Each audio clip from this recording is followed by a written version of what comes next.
Do you remember your first real job?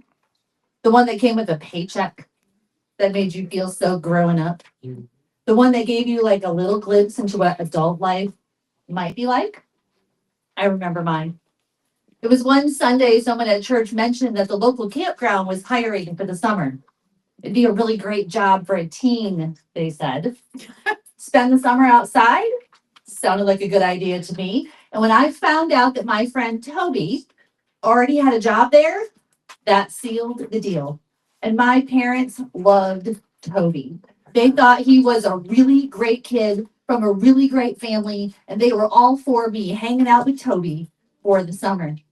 So I filled out the application, and then I got the interview, and I drove to the campground. I was just 16, had just gotten my license, and I drove to a job interview. So growing up. I went to the rental cabin surrounded by canoes, and Linda asked me lots of questions. Now, Linda was an older woman with her blonde hair piled up on top of her head. And she had a no nonsense, matter of fact attitude that clearly indicated she was going to be listened to. And I wasn't going to argue with her. And I was excited. I left with my schedule in my hand for my very first week at my first real job. And I was so excited. Toby and I had a blast. We drove around in this rickety old pickup truck with the rakes and the buckets in the back of the pickup truck.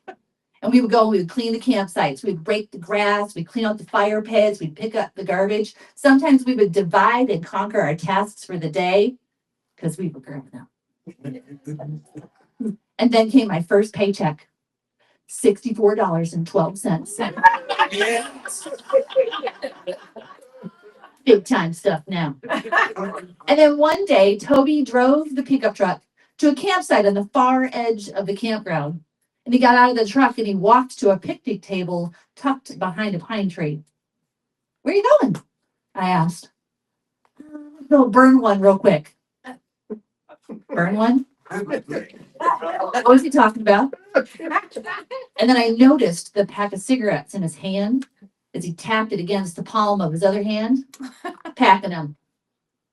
You want one? He said. Now, I'd never smoked a cigarette in my life. I'd never even really thought about it. And my parents would kill me. What if Linda found out? Well, this was a really, really bad idea. So in the words, sure, I'll take one. Fell out of my mouth. I was shocked. What was going on? But I was not about to let Toby know that I was a newbie at this grown up thing. So I sat on that picnic table and I took that cigarette and I held it like a natural. And I nodded at him. You got a light? And he took that pack of matches and he folded over the top of it and he struck that match with the hand of an expert. I was impressed. And he took that match and he let it to the end of my cigarette and it began to glow. And I took that cigarette, I put it to my lips, and I pulled that smoke into my mouth. And I opened my mouth. Letting the smoke billow out. That was so cool. Toby said, what are you doing? Smoking. No, you're not. You're supposed to inhale. Inhale. Okay. Took that cigarette, I put it to my lips, and filled my mouth full of smoke, and I inhaled. And immediately started to gag and cough and cough. And Toby laughed and laughed. Boy, were my parents wrong about Toby. Smoking became the highlight of my summer, and Toby and I would meet up and we would plan where we were going to go burn one. I gave him $2.10 to buy me a pack of Marlboros. But at home, I would panic trying to figure out where to hide my cigarettes. So one day I left church early so I could go burn one.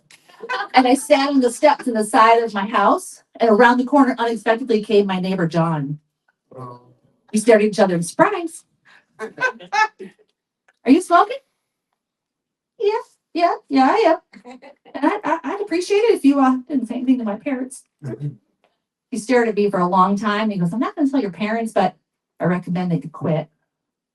Well, summer came to an end. The campground closed, and my first real job wrapped up. And I did take John's advice because I figured out I had headaches every day and I felt like crap all summer long. Smoking was not for me.